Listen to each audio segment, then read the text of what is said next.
হরি বল হরি বল। আজকে মহাপ্রভুর কিভাবে বিভাবিত হলো না, দাপরি লীলার কথা মনে পড়ে গেছে। দাপরি লীলার কথা মনে পড়ে গিয়ে সুরধনী গঙ্গার তীরে এসেছে। সুরধনী গঙ্গার তীরে যখন এলো, মহাপ্রভু দাপরি যুগে লীলার কথা মনে পড়ে বারবার সুরধনীকে দর্শন করছে আর বলছে, কি বলছে? যমুনা, অযমুনা, তুমি আমার সে যমুনা না, যে যমুনাতে আমি রাধারানীকে সঙ্গে করে নিয়ে রাসলীলা করে নৌকা বিলাস করেছিলাম, যে যমুনাতে আমি রাধারানীকে নিয়ে নৌকা বিলাস করেছিলাম, তুমি আমার সেই যমুনা না? এই তো অযমুনা। এত প্রবলিত হচ্ছ কেন গো? আহারে যমুনা, যমুনা, তুমি কি সেই যমুনা প্রবাহিনী? যমুনা, যমুনা, যমুনা, তুমি কি সেই যমুনা প্রবাহিনী?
তুমি সে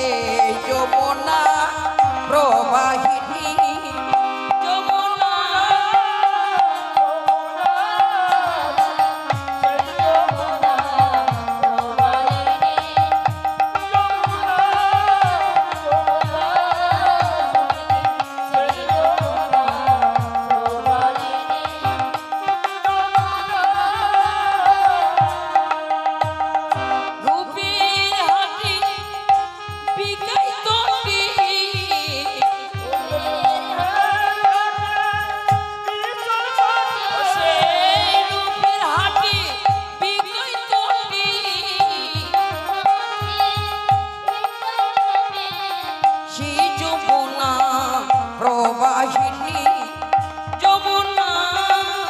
যমুনা, যমুনা, তুমি কি সেই যমুনা? যমুনা,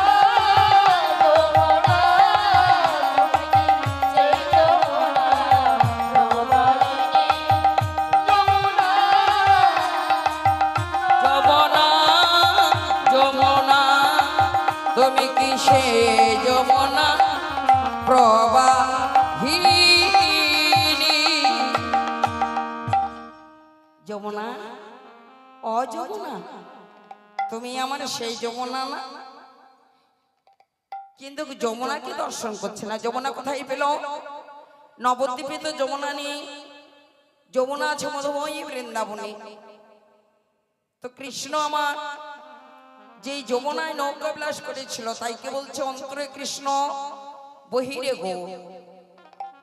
গৌর হরি কালো রূপটাকে অন্তরে রেখে দিয়ে, গোপনে রেখে দিয়ে বৈরঙ্গ রাধাকান্তে ভাব। রাধা কৃষ্ণর দুই তনু একই স্বরূপ, লীলা রস আস্বাদিতে করা ধরে দুই রূপ। অন্তরে কৃষ্ণ বইরা রাধাকান্তি ভাব, আর রাধাকান্তি ভাব ধারণ করে।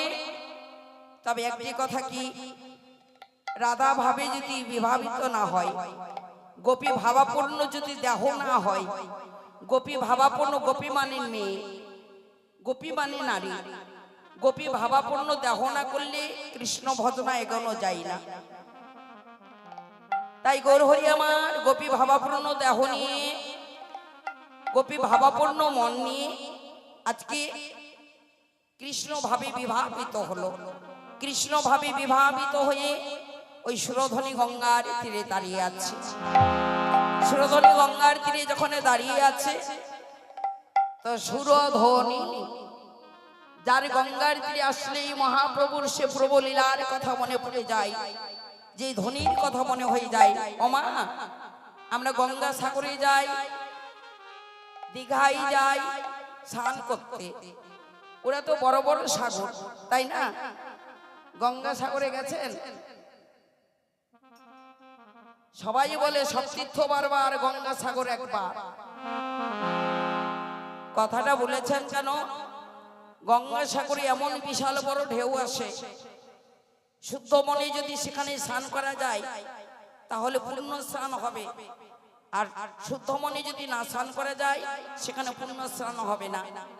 বা মনের মধ্যে যদি কোনো কিছু থাকে, তাহলে আমরা গঙ্গা সাগরে আগে নৌকা দিয়ে চলাচল করত, আর গঙ্গা সাগরে একবার যে ডুবে যেত সে আর কখনো ফিরে আসতো না। তারই জন্যই বলেছে সব তীর্থ বারবার, গঙ্গা সাগর একবার। তো গঙ্গার সাগর তিনি মা গঙ্গার উপমা পেয়েছে, উপদি পেয়েছে। কিন্তু ভগবানের নামে উপদি কয়জন পায় নাকি গো? ভগবানের নামে উপদি কয়জন পায়? সকলের ভাগ্যে হয় না। ছোট্ট একটি সুরধ্বনি, ত্রিবেণী নদী। তাহলে সুরধ্বনিটা ত্রিবেণী নদী, একদিকে ঘোলা জল, একদিকে পরিষ্কার জল, একদিকে একই নদী। যারা গেছেন তারা দর্শন পেয়েছেন। একটাই নদী, একইভাবে জল আছে, কিন্তু একদিকে যাচ্ছে। এদিক থেকে যখন যাবেন তখন দেখবেন বাম দিকে একেবারে মেঘের মতো কালো জল বয়ে চলে যাচ্ছে, ডান দিকে দেখবেন একটু ঘোলা টাইপের জল। তাহলে একটাই নদী, একই জল দুই রকম ভাগ হয়ে গেল। ধর্ম যদি না থাকে তাহলে জল তো ভাগ হয় না। আমাদের তো অনেক নদী আছে, জল কি ভাগ হয়েছে? কালার কি চেঞ্জ হয়েছে? একই কালার রয়ে গেছে, কিন্তু ওখানে দেখো জল এক, কালার চেঞ্জ, কালার ভিন্ন ভিন্ন কালার। তাহলে তার গঙ্গার তীরে এসে, তার সুরধ্বনির তীরে এসে মহাপ্রভু হরিরামের খেলা খেলেছেন। তো আমার ত্রিবেণী নদী আমাদের এখানেও আছে। কেমন? নিচে সরস্বতী, নিচে সরস্বতী, উপরি যমুনা, মাঝিতে গঙ্গা বই।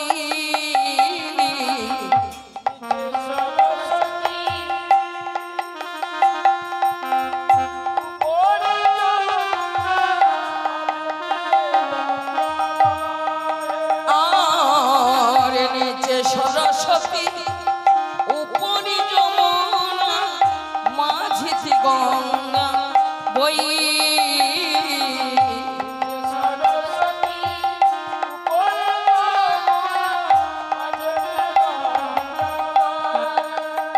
বলি ত্রিবেণীর কাছে প্রভু খেলা খেলেছে,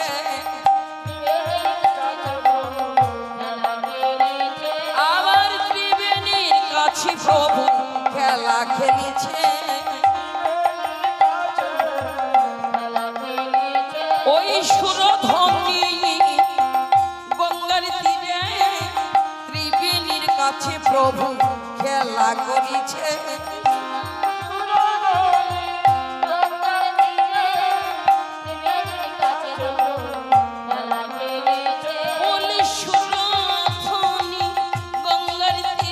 বলে পরব লীলা স্মরণ করে, বলে পরব লীলা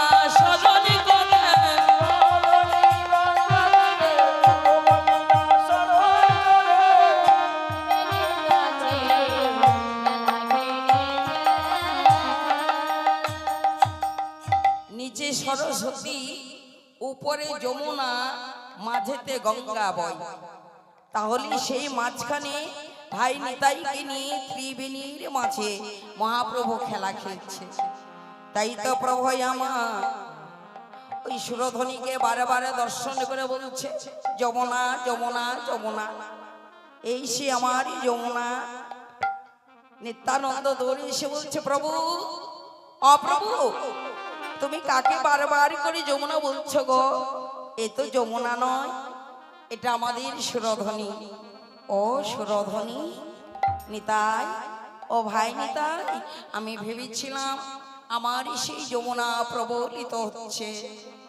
তাই তো প্রভু আমার সুরধ্বনি গঙ্গার তীরে দাঁড়িয়ে দাঁড়িয়ে দর্শন করছে। কি আহারে, দেখো দেখো, আর ফুল, আর ফুল বলে দেখিয়া গোরা বৃন্দাবন সমা,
বলে রাইত গোপীরে, বলে রাইত গোপীরে, বলে শ্রীরাম নবদ্বীপের মাঝে রাইত গোপীরে,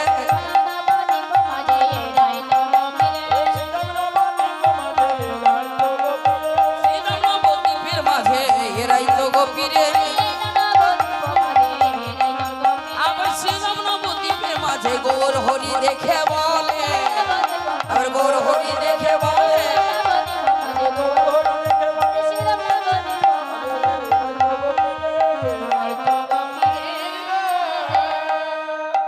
এরাই তো আমার সেই গোপীগণ গো, এরাই গোপীগণ। কোন গোপীগণ? মধুময় বৃন্দাবনে যাদেরকে নিয়ে আমি রাসলীলা করেছিলাম, এরাই সে আমার গোপী না? এরাই তো আমার গোপীগণ। তাই কি বলছে, ফুলবনে দেখিয়া গোরা বৃন্দাবন সমান, সহচর গণ গোপী করে অনুমান। বলে তারাই তো তারা রে, তারাই তো তারা রে, যারা ব্রজে ছিল নদে এলো, তারাই তো তারা রে,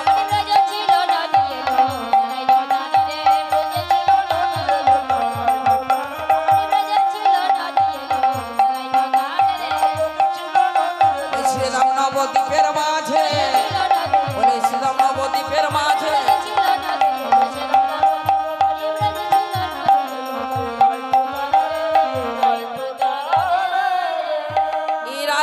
তারা যারা যারা ব্রজে ছিল তারাই নদী এলো, অন্য কেউ না। আছে কি বাবা অন্য? অন্য কেউ নেই। যারা ব্রজে ছিল তারাই নদী এসেছে। বলে কারা কারা নদী এলো?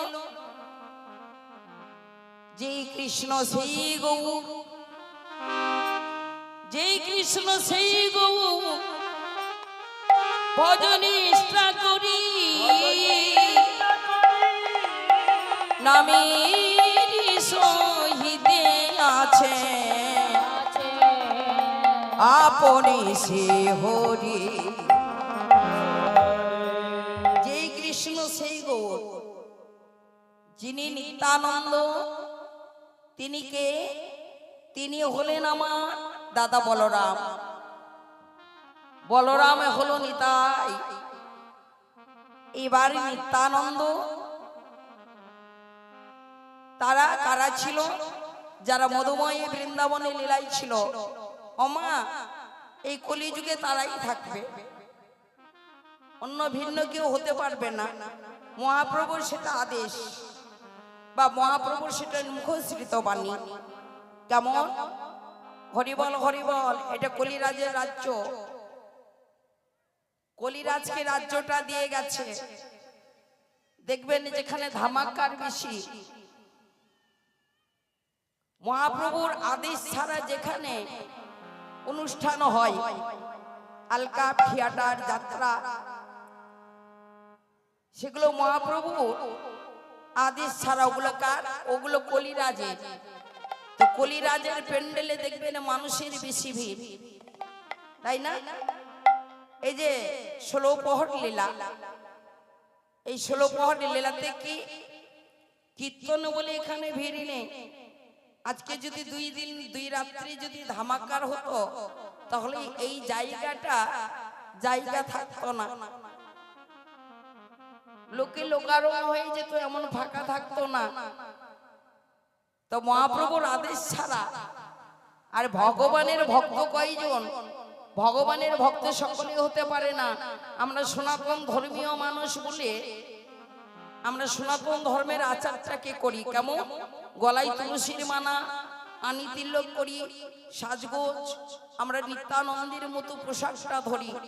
কিন্তু মহাপ্রভু বলেছে, মহাপ্রভু যখন কলিরাজকে রাজ্যটা দিয়ে দেয়, কলিরাজ বলেছে, প্রভু তুমি যখন আমায় রাজ্যটা দিলে, তোমার বেশভূষা সব থাকবে, তোমার বেশভূষা যাহা আছে সব ধারণ করব, কিন্তু তোমার পথে এগোতে দেব না।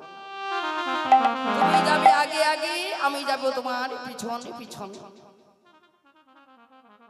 তো আমার সত্যি তাই। মহাপ্রভু যেটা মুখশ্রিত বাণী বলে গেছে, যে কথাটা বলে গেছে, সেই কথা কোনোদিন মিথ্যে হয়ে যায় না। তারা কারা? তাহলে ছোট্ট করে গল্পটা করি। রাধে রাধে। মহাপ্রভু যখন হরিনামটাকে সমাপ্তের মধ্যে নিয়ে আসে, আমাদের সমাপ্তের মধ্যে চলে আসতে ধরেছে নাকি বাবা? আমাদের সমাপ্তের মধ্যে আসতে ধরেনি। 40 থেকে 45, 45 থেকে 50, 50 থেকে যখন 52 53 হয়ে যাবে, আমার রিটার্নের খাতায় নাম পড়ে যাবে, রিটায়ারমেন্টের খাতায় নাম পড়ে যাবে। আমাদের এই লীলা সমাপ্তির মধ্যে চলে এসেছে। ঠিক এমনি মহাপ্রভুর যখন হরিনামে গাইতে গাইতে লীলাটাকে সমাপ্তির মধ্যে নিয়ে চলে আসতে ধরেছে, একদিন কলিরাজকে মনে মনে করে ভাবছে যে আমি তো চলে যাব, এই রাজ্যটা কাকে পরিচালনা করতে দেব? এই রাজ্যটা কে পরিচালনা করবে? কলিরাজকে একদিন ডাকলো। কলিরাজ বলে, কি প্রভু? কলিরাজ, আমি তো বেশি দিন থাকবো না, নাম সমাপ্ত করে দিয়ে চলে যাব, তো রাজ্যটা তোমায় দিয়ে দিতে চাই, তুমি পরিচালনা করো। কলিরাজ বলে উঠল, প্রভু আমি কাকে নিয়ে করব? একটা পৃথিবী চালাতে গেলে অনেক সৈন্যগণের দরকার নাকি, অনেক লোকজনের দরকার হয়, তাহলে আমি কাকে নিয়ে করব? মহাপ্রভু বলল, কলিরাজ তুমি কাকে নিয়ে রাজ্য পরিচালনা করবে? শোনো, আমি রাস্তা দিয়ে হরিনাম নিয়ে চলে যাব, তুমি রাস্তার ধারে সুন্দর করে প্যান্ডেল সাজাবে, তুমি স্টেজ সাজাবে, সেখানে 2টো নর্তকীকে নিয়ে আসবে, আর তুমি সেখানে নৃত্য গিয়ে শুরু করবে। ব্যাস। কলিরাজ মহাপ্রভুর কথা মতো একেবারে সুন্দর করে প্যান্ডেল করে একেবারে স্টেজ সাজিয়ে 2টো নর্তকী বুঝতে পারছেন? হ্যাঁ, নর্তকী মানে কি? নর্তকী মানে যারা নৃত্য করে। এখন তো ড্যান্স বলছে, আগে নৃত্য করার কথা বলতো। তো যারা নৃত্য করতে জানে ওদেরকে নিয়ে আসবে, আর কলিরাজ সুন্দর করে এক রাজ সিংহাসনের মধ্যে বসে একেবারে মদের বোতল হাতে করে নিয়ে বেশ সুন্দর করে খাচ্ছে আর ওই নর্তকী করে নৃত্য করছে। মহাপ্রভু বেশ হরিনাম নিয়ে চলে যাচ্ছে, হরিনাম নিয়ে চলে যাচ্ছে। হরিনাম নিয়ে যেতে যেতে একটা দুটো করে, মা আমাদের নবদ্বীপে এত সুন্দর প্যান্ডেল আমরা তো কখনো দেখিনি, যাই একটু দেখে আসি তো। এবার একটা দুটো করে যেতে যেতে যেতে যেতে পুরা কলিরাজের প্যান্ডেল একেবারে ভর্তি হয়ে গেছে। কলিরাজের যখন প্যান্ডেল ভর্তি হয়ে গেছে, মহাপ্রভু নিতাইকে বলছে, নিতাই যেভাবে হরিনামের ধ্বনি হতো, যেভাবে ওই উলুধ্বনি হতো, সেইভাবে হরিধ্বনি উলুধ্বনি হয় না কেন? নিতাই বলছে, প্রভু তা তো জানি না। বলে পিছনটা ঘুরে দিয়ে একবারে দেখো তো কয়জন ভক্ত আছে। নিত্যানন্দ বলেছে, প্রভু তোমার বদন ছাড়া, তোমার নাম ছাড়া আমি তো কিছু জানি না। বলে আমি আদেশ করছি তুমি পিছনটা ঘুরে দেখো। বলে প্রভু নামের যে ব্যাঘাত হবে। বলে নামের ব্যাঘাত হবে না, নামকে ধরে রাখবো আমি, তুমি দর্শন করো। এবার পিছন ঘুরে দেখছে, পিছন ঘুরে দেখছে একেবারে কলিরাজের প্যান্ডেল ভর্তি হয়ে গেছে। প্রভু যেইভাবে হরিধ্বনি হতো, যেইভাবে উলুধ্বনি হতো, সেইভাবে ধ্বনি হয় না কেন জানো? বলে কেন? বলে কলিরাজের প্যান্ডেল ভর্তি হয়ে গেছে, আমাদের সঙ্গে ভক্ত নেই। বলে কয়জন আছে গুনে দেখেছো? বলে তা তো গুনিনি। বলে একবার ভালো করে গুনে দেখো তো। একটা দুটো গুনতে গুনতে গুনে দেখছি কয়জন?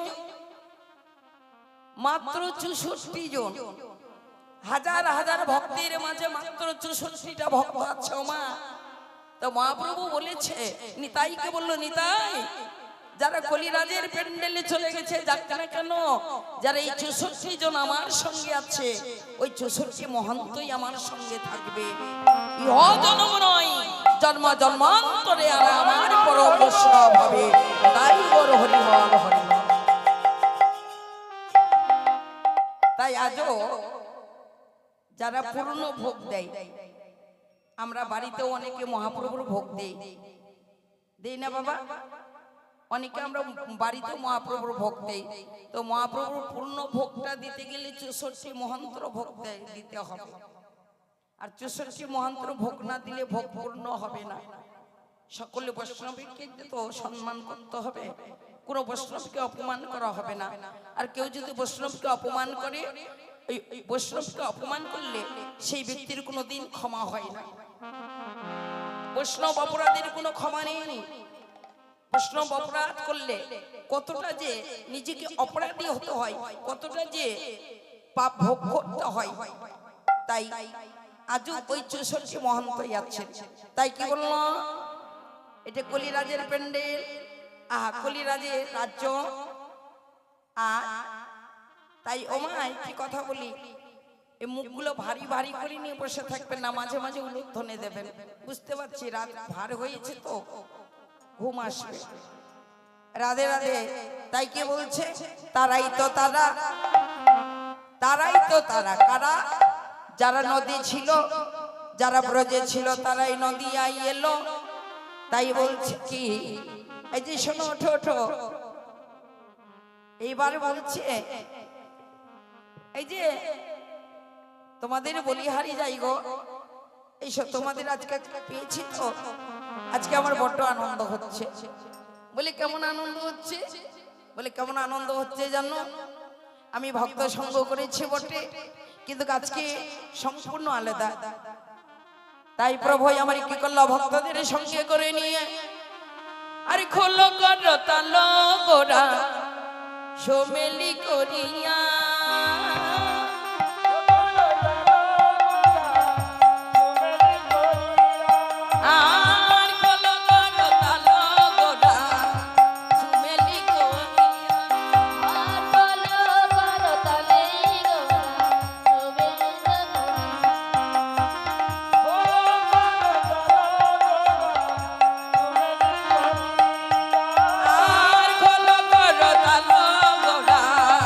ছবি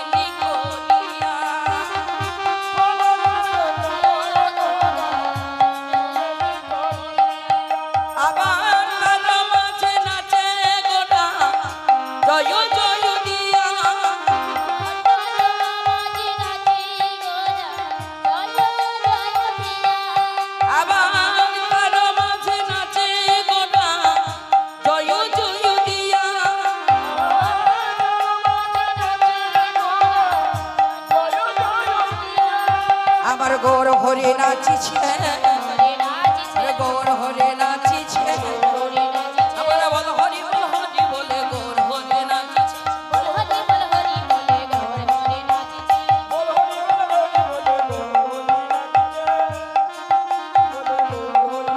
আবার বল হরি বল হরি বলে গৌর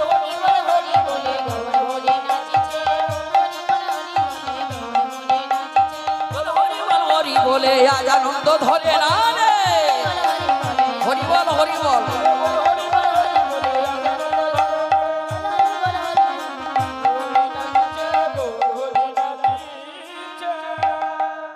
গৌর হরি নৃত্য করছেন, হরি বল বলে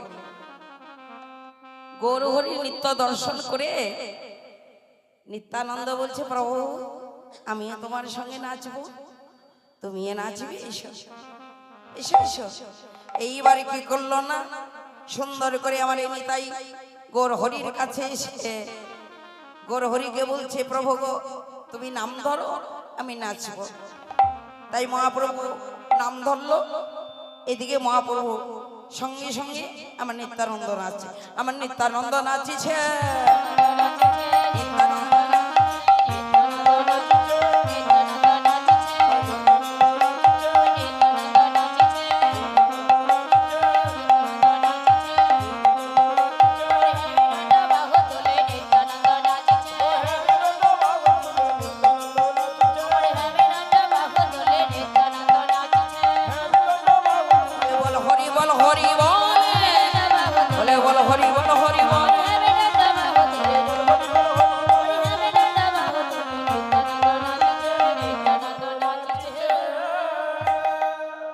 নিত্যানন্দ নিত্যানন্দ নিত্যানন্দ, নীতি আনন্দ নীতি আনন্দ।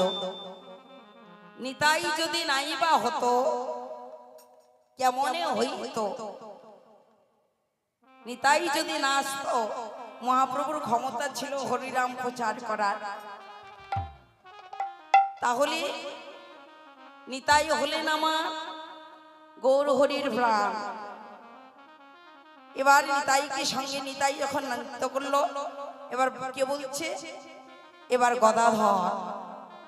গদাধর এসে বলছে, আমি নাচবো প্রভু। বলে তুমি নাচবে? বলে হ্যাঁ।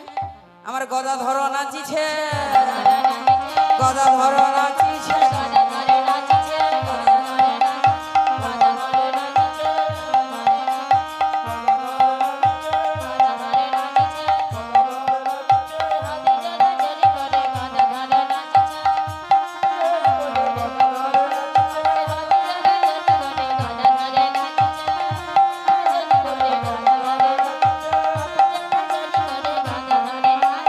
গদাধর নাচিছে বলে আনন্দে বিভোর হয়ে গদাধর নাচিছে।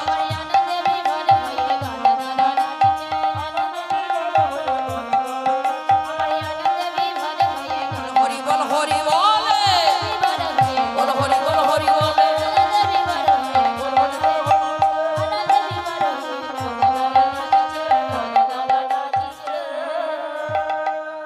শ্রীবাস,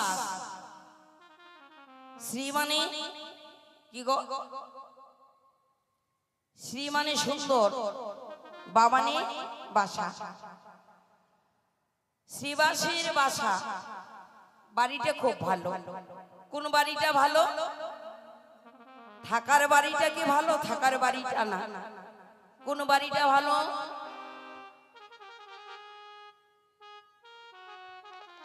কোন বাড়িটা ভালো? হৃদয়ে বাড়িটা। এই হৃদয়ে বাড়িটি শ্রীবাসের খুব সুন্দর। কেননা শ্রীবাস এক জন্ম ধরে ভগবানের সঙ্গ পাইনি। সত্য তেতা দাপর কলি, তাহলে এমন তিনি ভাগ্যবান যে 4 যুগ ধরে ভগবানের সঙ্গে আছেন। শুধু ভগবানের সঙ্গে নয় গো, তিনি কে ছিলেন? তিনি ছিল নারদ মুনি। সত্য যুগে কি নাম ছিল? প্রথমে ছোট্ট করে বলছি, সত্য যুগে প্রথমে নাম ছিল নারায়ণ। ভগবানের নাম ছিল নারায়ণ, যে যেখানে যেত নারায়ণ নারায়ণ নারায়ণ, তো নারায়ণের সঙ্গে সদা সর্বদাই নারদ থাকতো এবং কুকথা সুকথা জগতের যাহা কথা সম্পূর্ণ ওই নারায়ণে নারায়ণ বলেই যেত। সুসংবাদ হলেও নারায়ণ নারায়ণ বলেই সে সুসংবাদটা দিত। যে অবস্থায় থাকে না কেন ভগবানের নাম ছাড়া থাকতো না। যে অবস্থায় থাক, দুঃখে থাক সুখে থাক যেমনই থাক, শুধু ভগবানেরই নাম করে যেত। তো একদিনে নারায়ণ মনে মনে বসে বসে ভাবছে যে আমায় তো নারদ আমার নাম ছাড়া তো থাকে না, নারদ আমায় এতটা ভালোবাসে, এই জগতের মানুষ অনেক কিছু চাই, কিন্তু নারদ আমার কাছে থেকে আমার কাছে কিছু চাইছে না কেন? তাই তার কি কিছু চাইবার কি ইচ্ছে হয় না? তার কি চাইবার বাসনা নেই? একদিন নারদ মুনি নারায়ণ নারায়ণ বলতে বলতে নারদ আমার নারায়ণের সম্মুখে এসে দাঁড়ালো।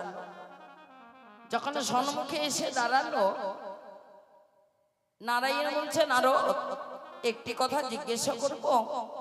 বলে, কি প্রভু, কি জিজ্ঞাসা করবে?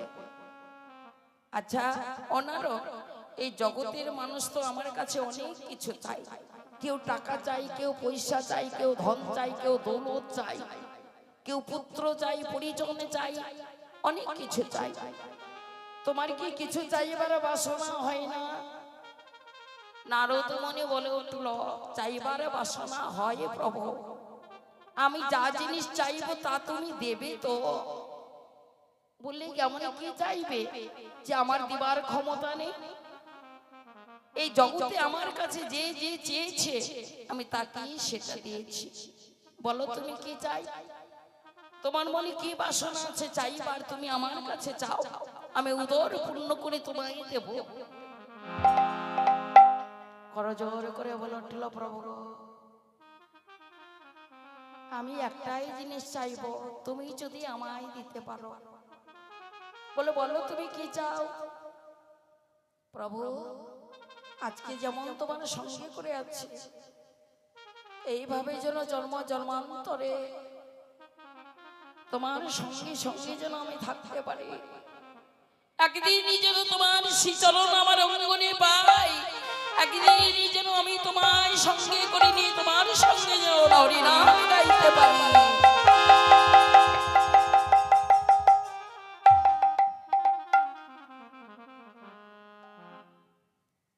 আমি যেন একদিন তোমার সঙ্গে নামে গাইতে পারি। বললো, তথাস্তু, আমি তোমায় কথা দিলাম, আমি তোমায় কথা দিলাম।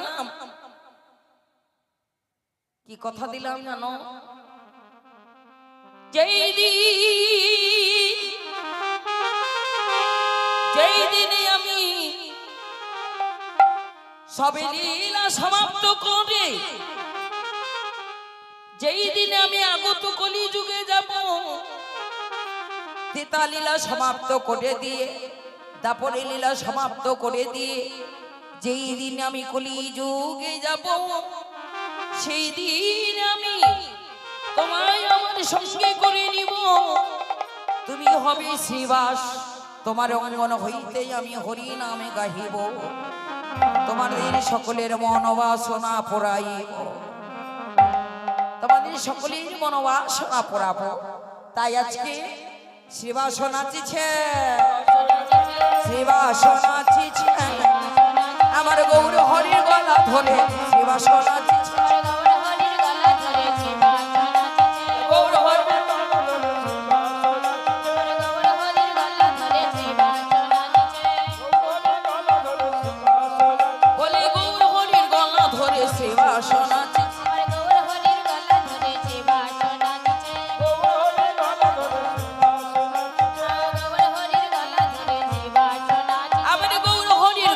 ধরে শ্রীবাস নাচিছে, বলে বল হরি বল হরি বল, আমরা বল হরি বল হরি বল।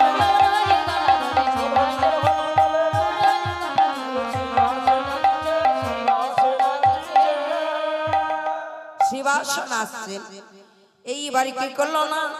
নাচি রে রাঙ্গ আমার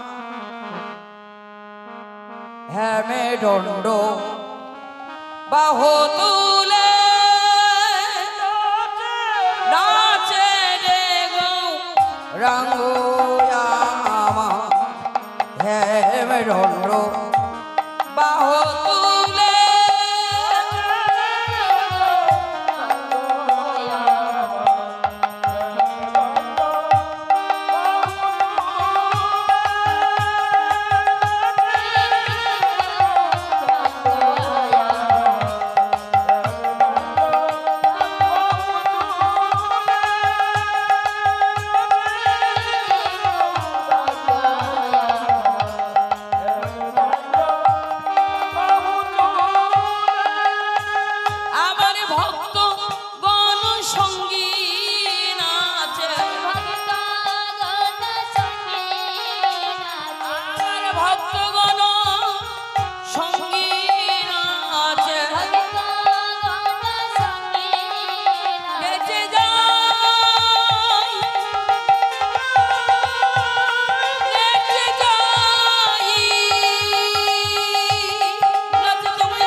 রাঙ্গ আমার হেমে দণ্ড বাহু তুলে